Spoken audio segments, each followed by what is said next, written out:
Hey guys, it's Nicole Bills here with Wayfinding with Nicole, your favorite life coach. And it's October 2020. Yay. We're going to get into relationships this month. And I'm going to do a 3-part series on attachments. And this first part of the series is going to be kind of what they are and some categories to identify with. So let's get into it. What are attachments? Essentially, from the time you're in utero to your deathbed, you are forming some type of attachment. They can be healthy or not healthy.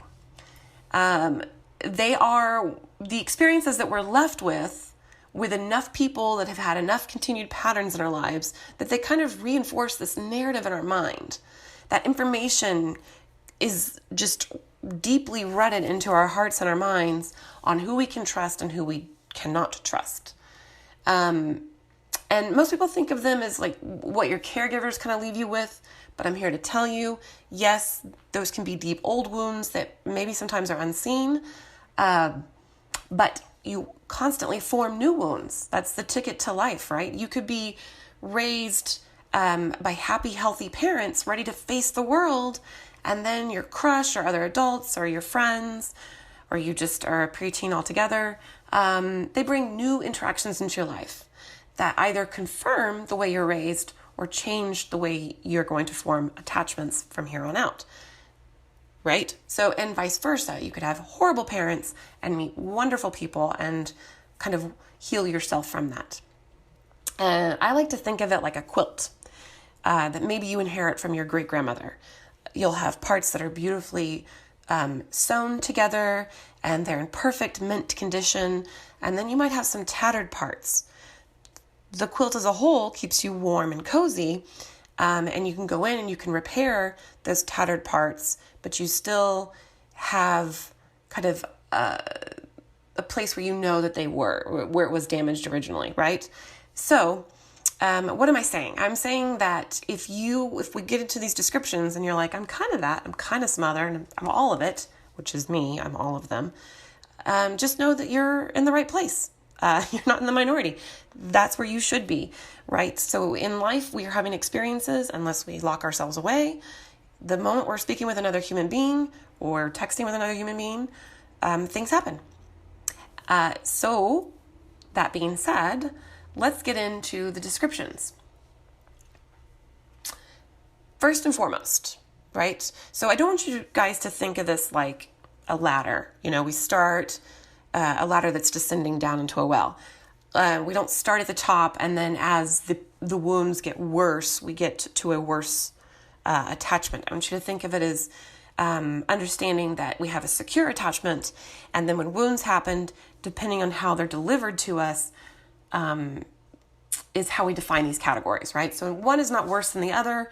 Don't hope to be one more than the other. Just know that secure is where you want to be working toward, right? This is where your self-growth should be taking you to. This is a person who's generally supportive, available emotionally and mentally. They are open and they are shame resilient, right? So shame resilient means that you can't really shame them into something. And you really shouldn't want to, but you can't do that because they'll look at the shame and they might experience like a split second of like, oh, that doesn't feel good. And then they can talk about it and they can be open about it and they can process it in a healthy way. It doesn't mean that they're not ever going to experience shame. It just means that they're resilient to it. They know that as soon as they feel shame, to process it and be healthy with it, instead of locking yourself away into a dark cabinet. That's how I see it. Anyways, okay. Let's see. So the first wound we're going to talk about, depending on the age range that we're talking about and the researcher that we're looking at, remember, it's going to kind of have different titles, and I'm going to group them together and kind of explain them how they are identified, right? So as a child, you might be described as avoidant attachment. And as an adult, you're described as a dismissive avoidant. This is a person who is highly independent. That's right, you heard it here. Independence is a form of survival, right? So a highly independent person, an emotionally distant person, overwhelmed when relied on really heavily. They can sometimes appear withdrawn from you at different times, depending on what they're experiencing inside internally. Okay? And then the next group, we kind of have, as a child, you're called ambivalent resistant. And then as an adult, you become, sometimes researchers will call it preoccupied, or they'll subdivide it into two categories called a fearful avoidant and anxious avoidant. Again, that's going to depend on how the wounds have been delivered. So first we'll get into an adult who is considered fearful avoidant.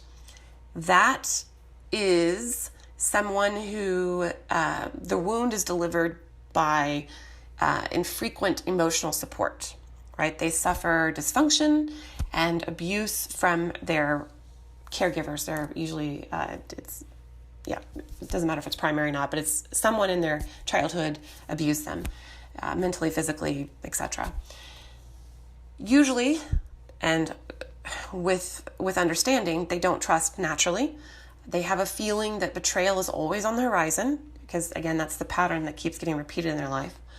They can be over analytical of others' expressions and body language. So think somebody that can look at your facial expressions and be like, hey, what's that? What's going on? What just changed in your body? They're very analytical about something. And then by contrast, the anxious avoidant, right? So we had just covered fearful. Now we're going to talk about anxious. They're very similar, but their wounds are delivered in childhood, usually from more absenteeism rather than abuse or dysfunction from caregivers, right? So they had caregivers, but they were absent quite a bit. They will experience fears of strong rejection and abandonment, right? And they're oriented to kind of be self-sacrificing, a martyr, and people-pleasing. They just want to make you happy.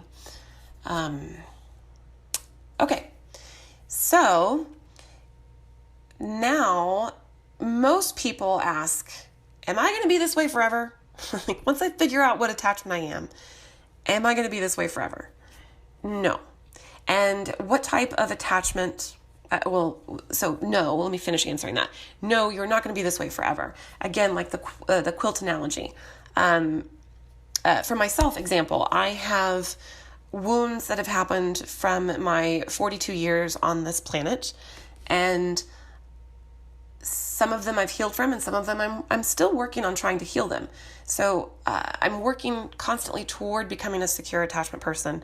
Every once in a while, something might activate something inside of me, and I struggle with it for a hot minute. So no, you will not be this way forever. There is good news. There's lots of research on how to heal from it, and we'll get into that in the next two episodes.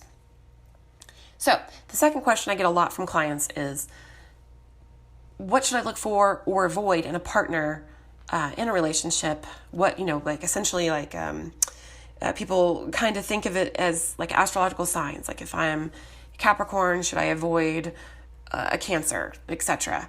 And it doesn't work like that. All attachment wounds can kind of function together. It's really dependent upon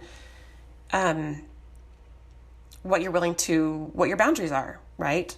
And hopefully your boundaries are wanting to be a healthy, self-growth and aware-oriented person.